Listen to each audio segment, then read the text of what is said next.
J'aimerais que nous puissions maintenant partager la parole ensemble. La thématique ce matin est la suivante. Les moyens que Dieu utilise pour nous conduire. Les moyens que Dieu utilise pour nous conduire. 10 façons d'appréhender la direction divine. Gloire à Dieu.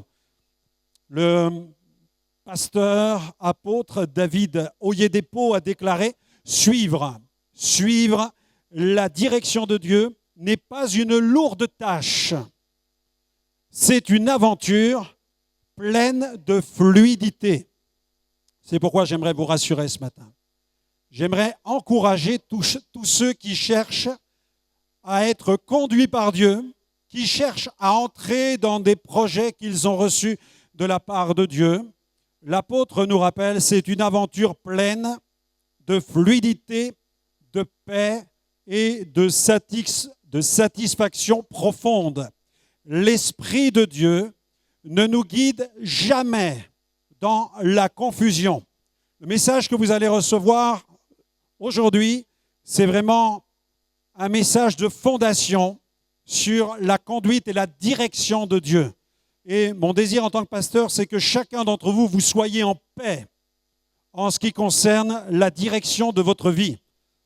David Oyedepo continue en disant « L'Esprit de Dieu donc ne nous guide jamais dans la confusion, sa direction est claire, fluide et elle ne nous laisse jamais dans l'incertitude. » Amen, amen, amen. Je tiens à vous rassurer sur la conduite et la direction de Dieu, car l'Éternel dirige les pas de l'homme droit. Et l'homme droit prend plaisir à sa voix. Avec mon épouse Liliana, jamais nous n'avons cherché à forcer les portes, mais nous avons appris à accepter que des portes se ferment devant nous, et nous avons aussi appris à oser entrer par les portes que Dieu ouvrait devant nous. Amen. Le Seigneur ne dit-il pas dans sa parole « Je suis celui qui ouvre et personne ne peut fermer, je suis celui qui ferme et personne ne peut ouvrir. » Amen. Tu dois donc apprendre à te laisser guider par le Saint-Esprit. Mon désir, c'est que chacun soit en paix, car la Bible dit « Reconnais Dieu dans toutes tes voies, car il aplanira tes sentiers. » Le mot d'ordre dans la vie spirituelle de l'enfant de Dieu doit être la fluidité en matière de direction et de conduite du Saint-Esprit. Répète avec moi, fluidité. Dieu désire que la conduite de ta vie soit fluide. La fluidité. Le Saint-Esprit nous conduit avec fluidité, car là où est l'Esprit du Seigneur, là est la liberté. Amen. Jésus a dit dans Jean 10, verset 27, « Mes brebis écoutent ma voix. Je les connais et elles me suivent. » Le Seigneur désire être ton berger. Et comme un berger qui prend soin de ses brebis, son œil est sur toi. Donc il te regarde chaque jour. Et son désir, c'est de te conduire dans de verts pâturages.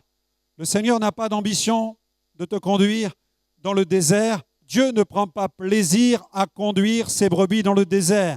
Il a dit, vous entrerez, vous sortirez, vous trouverez des pâturages. Est-ce que je peux entendre un amen à cela? Amen. Vous trouverez des pâturages. Parce que le plan de Dieu, c'est de vous conduire dans la vie. Il est le prince de la vie. Et il désire prendre en main la conduite de ta destinée. Bien-aimés, nous sommes sous la dispensation de la grâce. Et étant sous la dispensation de la grâce, dans Romains 8, verset 14, il est écrit « Tous ceux qui sont conduits par l'Esprit de Dieu sont fils et filles de Dieu. » Amen. Est-ce que tu as reconnu Dieu comme étant ton Père? Pour accéder au statut de fils et de fille de Dieu, il est impératif de reconnaître Dieu comme notre Père. Si Dieu est notre Père, alors nous sommes fils et filles. Si nous sommes fils et filles, nous pouvons nous attendre à être conduits par le Saint-Esprit. Donc, pas de crainte, pas de tremblement, pas de peur, pas d'angoisse en matière de conduite et de direction divine. Apprends à te laisser conduire par celui qui a prévu de diriger ton existence. Sachez que vous disposez en Jésus d'un dispositif intérieur qui s'appelle le Saint-Esprit. Dieu vous a équipé de ce dispositif pour que vous soyez conduits par le Saint-Esprit. La conduite par le Saint-Esprit ne doit pas devenir quelque chose, vous savez, comme le Saint Graal, que nous devons chercher à découvrir en perçant la jungle à coups de serpette pour essayer de trouver enfin l'objet qui va véritablement nous dire que nous sommes arrivés à la bonne destination. Nous devons apprendre à nous laisser conduire par le Saint-Esprit. Nous devons apprendre à nous laisser diriger par lui et la direction dans ta vie spirituelle va se faire avec fluidité, avec tranquillité. C'est dans le calme et la confiance que sera ton salut. Jamais dans l'urgence, dans la précipitation et dans la crainte, non. Parce que Jésus désire conduire ta vie par le Saint-Esprit. Ésaïe 30, verset 21. Ésaïe 30, verset 21. Tes oreilles entendront derrière toi une voix qui dira « Voici le chemin, marchez-y, que vous alliez à droite ou que vous alliez à gauche. » Quelles que soient les directions que tu emprunteras, tu auras toujours avec toi la voix du Saint-Esprit. Tu vas pouvoir compter sur la voix du Saint-Esprit. Amen. Ce verset prophétique évoque la direction divine. C'est un verset qui évoque la direction divine, où Dieu parle directement à nos cœurs pour nous indiquer quel chemin nous devons suivre. Cette conduite est surnaturelle et elle provient directement du Saint-Esprit. Le Saint-Esprit est le consolateur que Jésus nous a envoyé. Et chaque croyant qui a donné sa vie à Jésus-Christ reçoit le Saint-Esprit. Par la nouvelle naissance, le Saint-Esprit vient faire sa demeure en nous. Il habite en nous. Et comme il habite en nous, le Saint-Esprit est là pour nous diriger. Ce n'est pas un hôte qui est silencieux. Nous n'avons pas reçu en nous simplement une onction ou une présence impersonnelle. Vous avez reçu la présence du Saint-Esprit qui est une personne. C'est pourquoi ne crie pas, ne t'inquiète pas, ne t'agite pas pour essayer de trouver la direction de Dieu dans ton existence. C'est mal faire et c'est emprunter le mauvais chemin. Tu es fils ou tu es fille. Et si tu es fils ou fille de Dieu, tu vas être conduit par le Saint-Esprit. Et à travers la prière, les circonstances et même d'autres éléments, Dieu désire nous conduire. David Oyedepo a déclaré encore « La direction de Dieu est fluide et constante. Lorsque vous marchez dans ses voies, vous êtes toujours dans le bon chemin, même quand vous ne voyez pas tout avec vos yeux physiques. » Amen. Premier point ce matin, quels sont les canaux, les moyens que Dieu emploie pour nous conduire? Premier point, Dieu nous conduit par la parole de Dieu, la Bible. Dieu nous conduit par sa parole. La Bible est la parole prophétique par excellence. Et le Saint-Esprit se sert des Saintes Écritures pour nous enseigner ses voies, afin de nous conduire. Dans Jean 14, 26, Jésus déclare « Le Consolateur, l'Esprit Saint que le Père enverra en mon nom, vous enseignera toutes choses et vous rappellera tout ce que je vous ai dit. » C'est pourquoi toutes les paroles de Jésus sont consignées dans la Bible. Elles sont consignées dans les évangiles. Et la Bible dit au sujet de la Bible que toute écriture est inspirée de Dieu. 2 Timothée 3, 16 à 17. 2 Timothée 3, 16 à 17. Toute écriture est inspirée de Dieu et utile pour enseigner, pour convaincre, pour corriger, pour instruire dans la justice, afin que l'homme de Dieu soit accompli et préparé pour toute bonne œuvre. Cindy Jacobs a déclaré « La Bible est l'instrument premier que l'Esprit utilise pour nous guider dans chaque situation. » Ce ne sont ni les prophètes, ni les émissions sur Internet. Nous sommes diffusés sur Internet dans des émissions et je bénis Dieu pour les médias. Je rends gloire à Dieu. Mais chaque disciple de Jésus doit fonder sa vie spirituelle et la faire reposer sur une relation personnelle avec le Saint-Esprit et la Bible, la parole de Dieu. Amen. Nous devons faire reposer notre vie spirituelle sur la parole de Dieu. Deuxième point, comment le Saint-Esprit vous conduit-il? Il vous conduit par le témoignage intérieur. Alléluia! C'est un de mes canaux préférés, le témoignage intérieur du Saint-Esprit.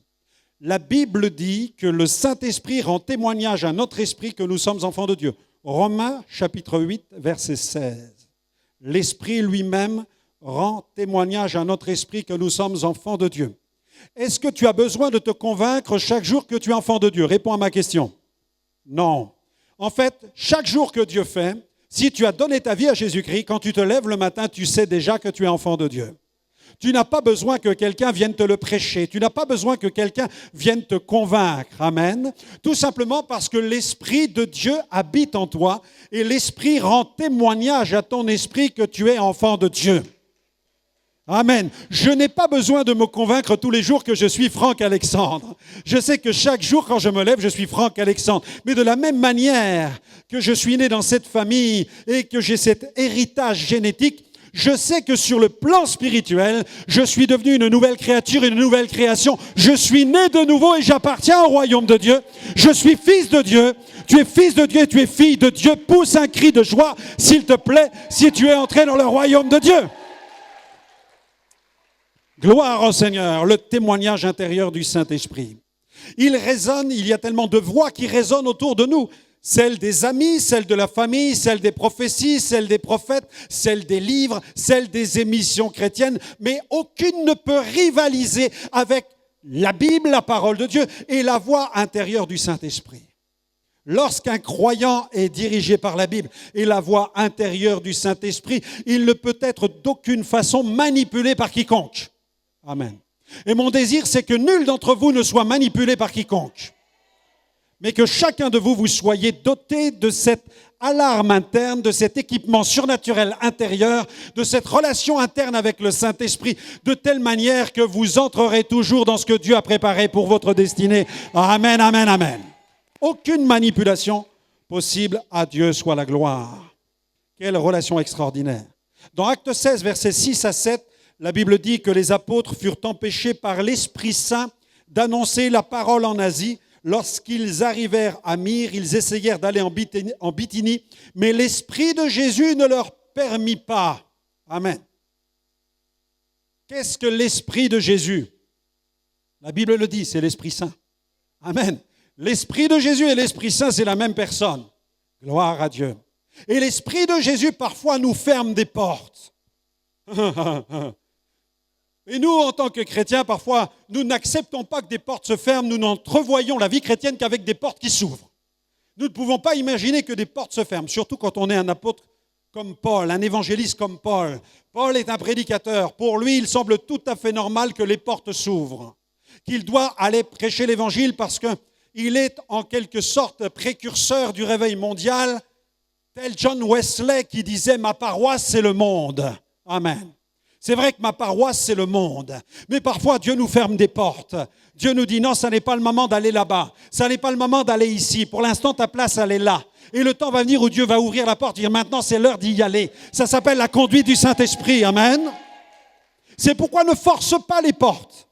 Parce que si tu cherches à forcer les portes, tu trouveras toujours un prophète qui ira dans ton sens. Parce que Satan va l'envoyer avec une prophétie de mensonge. Ça s'appelle les prophéties tirées par les cheveux. Le syndrome de la prophétie tirée par les cheveux. Je ne sais pas s'il y a des chauves dans la salle ou des frères qui se rasent de près le crâne. Amen. Mais mon anecdote va les faire rire.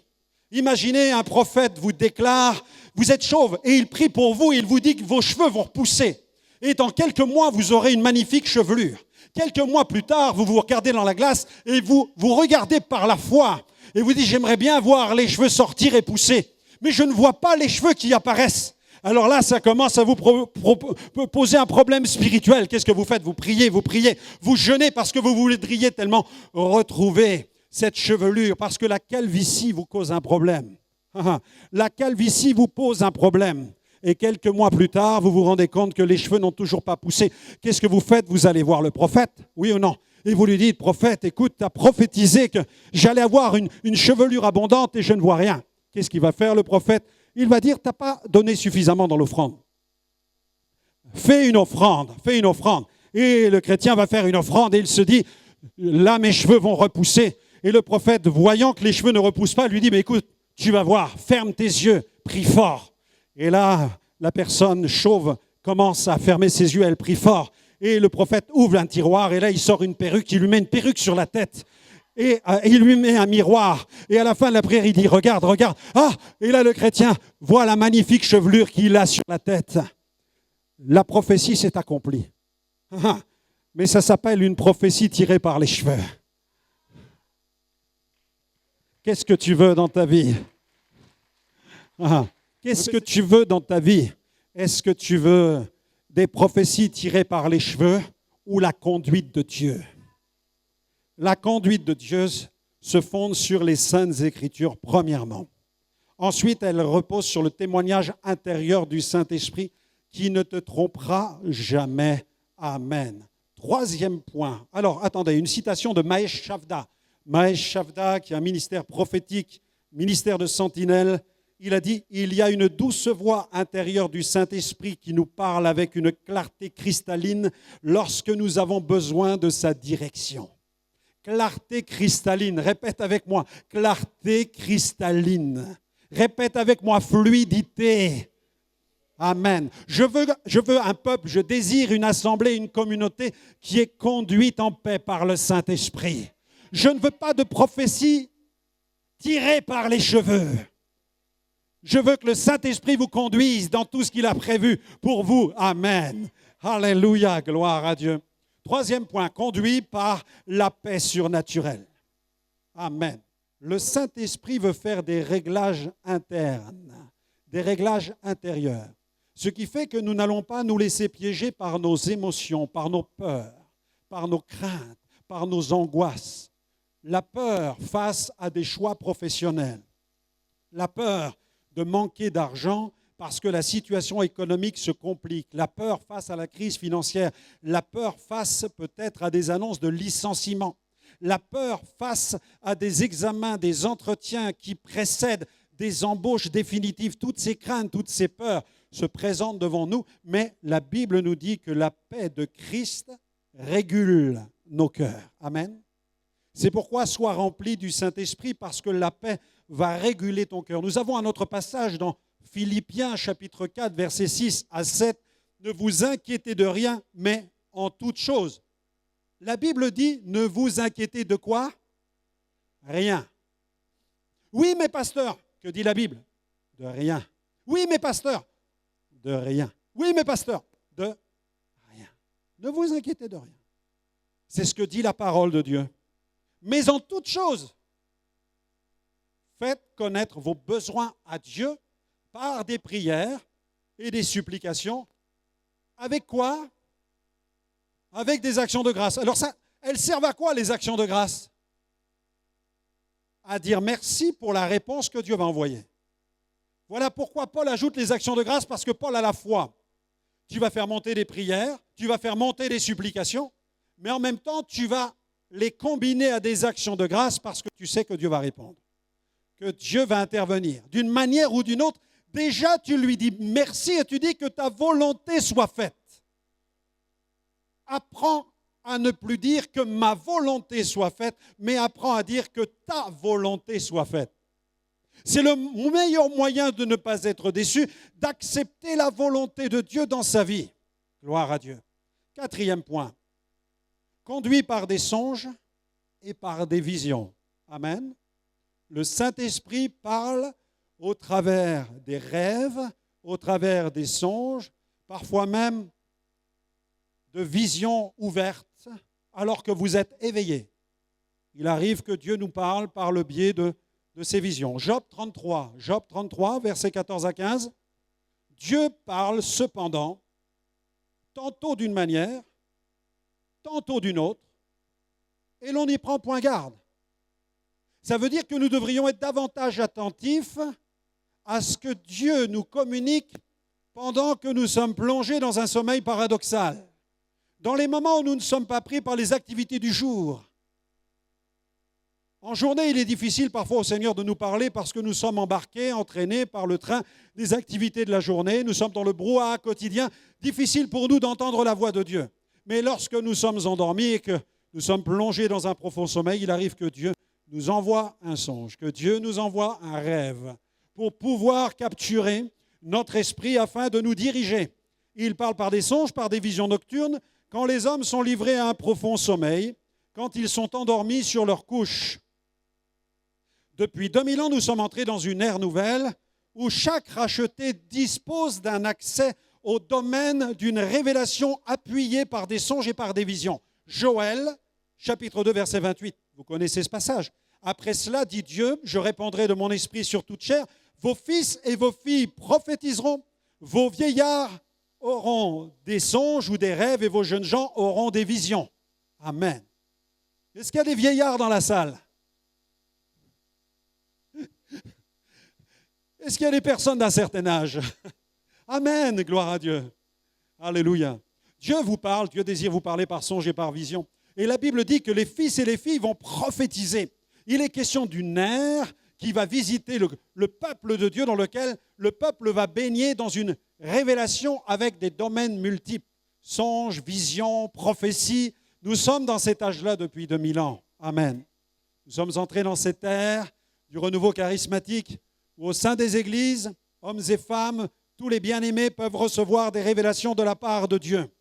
Souvenez-vous de Pierre qui se tient sur la terrasse pendant qu'on est en train de lui préparer un repas. Et là, il est en train de prier, son esprit est ravi en extase. Et là, il voit une nappe descendre avec des animaux impurs. Et lui, qui est issu du judaïsme, ne peut pas toucher ces animaux impurs. Parce que la loi de Moïse l'a formé dans cette façon de se comporter conformément à certaines règles alimentaires. Et dans la vision, Dieu lui dit, tue ce que tu vois, tue-le et mange-le, ce qui le surprend. Mais Dieu le prépare par cette vision un peu bizarre, étrange, pour aller apporter l'évangile à la famille de Corneille. Mais il ne peut pas imaginer que cette vision va lui ouvrir l'une des plus grandes portes pour l'évangélisation mondiale. Parce que l'évangile va pénétrer chez la famille de Corneille et toute la famille va se convertir. L'importance des visions, l'importance des rêves, non pas simplement de visions ou de rêves que des gens vous partagent quand ils prient pour vous, mais surtout de visions et de rêves que Dieu va vous donner lui-même. C'est important que vous soyez pilotés, conduits par le Saint-Esprit lui-même. Lorsque nous prions pour les bien-aimés qui viennent sur le devant, parfois notre prière est supportée par toute une imagerie mentale qui vient du Saint-Esprit. Et ces visions que l'on peut recevoir servent à soutenir la prière que nous formulons pour les bien-aimés qui sont là sur le devant. Mais jamais ce que nous apportons contribue à conduire la vie des gens. Je le répète ici dans l'Église, nous ne conduisons pas la vie des bien-aimés qui viennent sur le devant. Jamais. Jamais. C'est Dieu qui conduit chacun. Nous sommes là pour exhorter, pour édifier, pour consoler. C'est le travail du Saint-Esprit. Mais Dieu désire te parler aussi avec des songes, avec des visions. Il y a tout ce poids prophétique. Notre propre ministère a été marqué à de nombreuses reprises par la voix des prophètes et l'onction prophétique. Et l'appel divin m'a conduit rapidement à prêcher l'Évangile. La première voix prophétique que j'ai entendue, c'est quand j'ai été délivré des démons le 5 février 1985, que l'Esprit de Dieu est tombé sur moi dans cette petite communauté chrétienne. Mon esprit s'est ouvert, j'ai vu le trône de gloire, de ce trône a jailli un fleuve, et là j'ai entendu la voix de Jésus qui m'a dit « Tu prêcheras l'Évangile à des nations. » Gloire à Dieu. Mais je ne pouvais pas encore imaginer comment cette prophétie allait s'accomplir. Aujourd'hui, je peux déclarer qu'elle s'est accomplie. Et cette prophétie a été confirmée à de multiples reprises par un pasteur gitan dans une pâture. Alors que je suis allé à la rencontre de ce camp de gitans, je marchais dans la ville, près du pont, au centre de la ville. J'aperçois dans la pâture un camp de gitans. Je descends pour aller les voir. Je vois un chapiteau. C'était marqué « Vie et lumière ». Et j'ai compris que c'était une tente d'évangélisation. Je ne fréquentais pas du tout les milieux gitans. Et là, en allant vers ce camp, je vois un homme d'un certain âge s'avançant vers moi qui traverse les blés. C'était la période de la moisson, mais les blés n'avaient pas encore été coupés. Et là, il s'arrête en face de moi à quelques mètres et il me dit « Toi, tu prêcheras l'évangile à des nations. » Comprenez-moi, ce qu'il a dit là est venu confirmer ce que Jésus m'avait déjà dit. Amen. Nous sommes les premiers concernés par la direction de Dieu. C'est pourquoi toute voix qui résonne autour de nous doit venir confirmer ce que nous avons déjà à l'intérieur. Amen. Ça, c'est extrêmement important. Cela témoigne du statut de fils et de filles de Dieu qui sont conduits par le Saint-Esprit. Gloire à Dieu. Et cette parole a été confirmée quelques mois plus tard dans le sud de l'Italie, dans une église où nous étions simplement en visite. Avec Liliana, nous étions assis au dernier rang. Une église qui avait quelques années, il y avait pas loin de 200 personnes. Nous étions incognito, c'était l'été, il y avait beaucoup de vacanciers, nous étions au fond. Et Et là, le prophète prend place. Le pasteur le présente comme un prophète et il prend la parole. Et en regardant l'auditoire, il scrute et il me regarde et il me fait signe là-bas en pointant ma femme du doigt. Et il ne sait pas que je suis français. Je peux avoir un look italien en fait. Je pourrais tout à fait être italien, il n'y a pas de problème. Et là, il lui dit, traduis à ton mari. Et là, immédiatement, quand j'entends ça, je sais que je suis face à un prophète parce que comment sait-il que je ne parle pas l'italien? Et comment sait-il que ma femme parle l'italien? Alors ma femme traduit tout ce que cet homme déclare. Et tout ce qu'il déclare, c'est tout ce que Jésus m'avait dit lors de la visitation, tout ce que le pasteur Gitan m'avait déclaré dans le champ. Et là, il est en train de le confirmer. Nous sommes en août, en octobre-novembre, je suis en Argentine. Je suis dans une foule de 4000 personnes, spectateurs en train de regarder Carlos Anacondia qui prêche, quand tout à coup, une femme traverse la foule, et là, elle arrive devant moi, elle me met la main sur la tête, elle prophétise.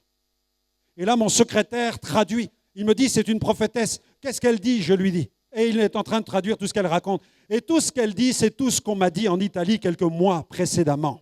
Gloire à Dieu. La voix des prophètes est extrêmement importante. Amen. Mais ils viennent confirmer ce que tu as déjà dans ton cœur. Alléluia. Dieu prépare ton cœur par le Saint-Esprit et les prophètes viennent appuyer sur ce que le Saint-Esprit a déjà commencé à bâtir en toi. Amen. Le développement des structures Gospel Vision, ce développement est né d'une vision à 10 000 mètres d'altitude dans un avion. Le ministère des Gospel Vision Troops est né d'une parole que j'ai reçue dans une conférence missionnaire. Les missionnaires enseignaient sur la mission. Et moi, mon esprit s'est courbé dans la présence de Dieu. Et la voix de Dieu m'a dit simplement, en 3 mots, inspire la jeunesse.